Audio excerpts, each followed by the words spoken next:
안녕하세요, 서프라이즈입니다. 오늘은 문어의 놀라운 능력에 대해서 다뤄보는 두 번째 시간입니다. 1편을 안 보셨다면 댓글창에 링크를 통해 먼저 시청해 주시기 바랍니다. 시작해볼까요? 이전에 말했듯이 문어는 다리가 스스로 생각하는 것 외에 유전 형질을 스스로 편집하는 능력을 갖고 있습니다. 이 점에 대해 자세히 알아볼까요? 유전학에 대해 이야기를 해봅시다. 우리에게는 DNA라고 하는 염색체가 있습니다. 염색체는 RNA라는 곳에 새겨져 단백질로 변환됩니다. 말이 어려울 겁니다. 그냥 RNA는 염색체를 단백질로 만들어주는 역할이라고 이해하면 됩니다. 문어도 RNA 염색체가 있고 염색체는 RNA라는 곳에 새겨져 단백질로 변환됩니다. 그러나 문어는 인간이나 다른 동물에 비해 100배나 높은 속도로 RNA를 수정하여 다수의 단백질을 편집 및 생산합니다. 이렇게 만들어진 단백질들은 신경계에 작용하고 유전 정보를 미세하게 조정합니다. 말이 조금 어려울 겁니다. 예를 들어 설명해 볼까요?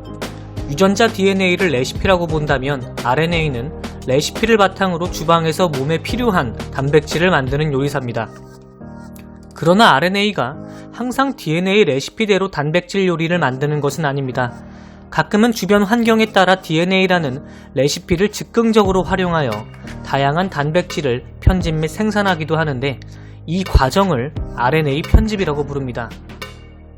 즉 우리는 DNA에 적혀있는 레시피대로 단백질을 만들 수밖에 없지만 문어는 DNA에 적혀있는 대로 단백질을 생성하는 것에 그치지 않고 상황에 따라 DNA 레시피를 바꾸어 다양한 단백질을 만드는 능력이 있는 겁니다.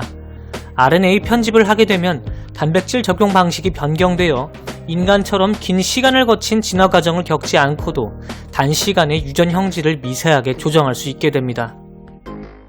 그럼 문어가 RNA 편집을 활용하면 어떤 능력을 발휘하게 될까요? 연구 사례를 보시죠. 문어의 RNA 편집 능력은 남극 문어가 추운 바다에서도 살아남을 수 있게 해줍니다.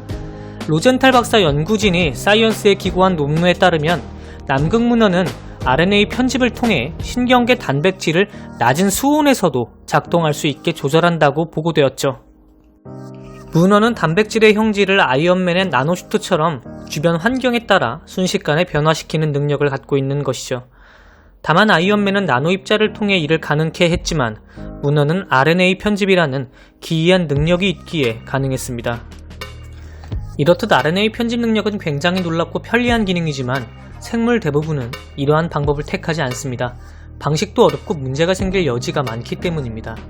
그럼 RNA 편집이 문어의 높은 지적 능력과는 어떤 관련이 있을까요? 아쉽게도 현재까지 확실하게 밝혀진 바는 없지만 다음과 같은 가설이 나왔습니다. 문어가 짧은 수명에 비해 지능이 발달한 이유는 이들의 뇌가 RNA 편집에 높은 수준으로 의존하여 유지되기 때문에 지능이 높은 것이다 라는 거죠. 아직까지 정확하게 밝혀지지는 않았습니다만 지금까지 수명 대비 문어의 높은 지능과 특이한 생체 메커니즘을 볼 때 연관이 없지는 않아 보입니다. 문어의 다른 특징들을 살펴볼까요? 인간과 문어는 공통점이 있습니다. 그 중에 하나는 모성애이죠. 아리스토텔레스는 문어에 대해 다음과 같이 묘사합니다. 새끼를 낳은 뒤로는 잡힐 때도 가만히 있는 멍청이가 된다. 아리스토텔레스의 말처럼 문어는 새끼를 낳은 뒤 멍청해집니다. 손으로 잡아채도 가만히 있죠. 왜 그럴까요? 정말 지능이 퇴화한 걸까요? 이유는 문어의 모성애 때문입니다. 천적이 자신을 공격해도 품고 있는 알이 있을 경우 피하지 않고 가만히 있죠. 이 때문에 문어는 새끼를 낳고 나면 멍청해져서 금방 잡힌다는 오해가 생기게 됩니다. 문어는 그만큼 모성애가 강한 동물에 속합니다. 수명 대비 알을 품고 있는 기간도 길죠. 몬터레이베이 수족관 연구팀은 07년 5월 암컷 문어가 수심 약 1400m 바위에 매달려 새끼를 품고 있는 걸 발견합니다. 이후 4년 반 이상 같은 장소를 18번이나 내려갔지만 그때마다 같은 문어를 발견할 수 있었죠.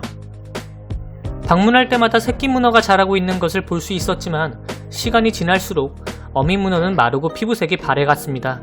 몸의 상처는 커져만 갔죠. 어미 문어는 먹지도 않고 항상 알을 지켰는데 그 기간이 역시나 4년 반이었습니다. 참으로 미스테리한 점은 문어처럼 수명이 길지 않은 동물이 알을 돌보는 시간이 길다는 점은 진화 관점에서는 이해할 수 없는 부분이기도 합니다. 아마도 자기가 몇 년 더 사는 것보다 많은 새끼를 온전히 살리는 게 더 나은 행동이라 보는 것 같네요. 안타까운 사실은 부모 문어는 새끼가 나오기 전에 모두 죽기 때문에 대부분의 문어는 고아로 태어나는 것과 마찬가지 상태가 된다는 겁니다. 태어나고 자신의 부모와 말 한마디 못해본 문어가 그토록 엄청난 모성애를 갖고 있다는 게 참으로 신기해 보입니다. 우리는 문어가 연체동물이라 감정도 지성도 없을 거라고 생각했지만 전혀 그렇지 않았습니다. 생각보다 높은 지성을 가지고 있고 RNA 변화라는 특유의 생존 기술도 갖고 있었습니다. 알면 알수록 신기한 생물인데요. 다음 편에는 문어를 넘어서 동물이 갖고 있는 특이한 능력에 대해서 다뤄볼 예정입니다. 구독자가 1명이었을 때가 엊그제 같은데 벌써 1300명이 넘어가고 있습니다. 구독자분들 모두 감사합니다. 다음에 조금 더 좋은 영상으로 찾아뵙겠습니다. 감사합니다.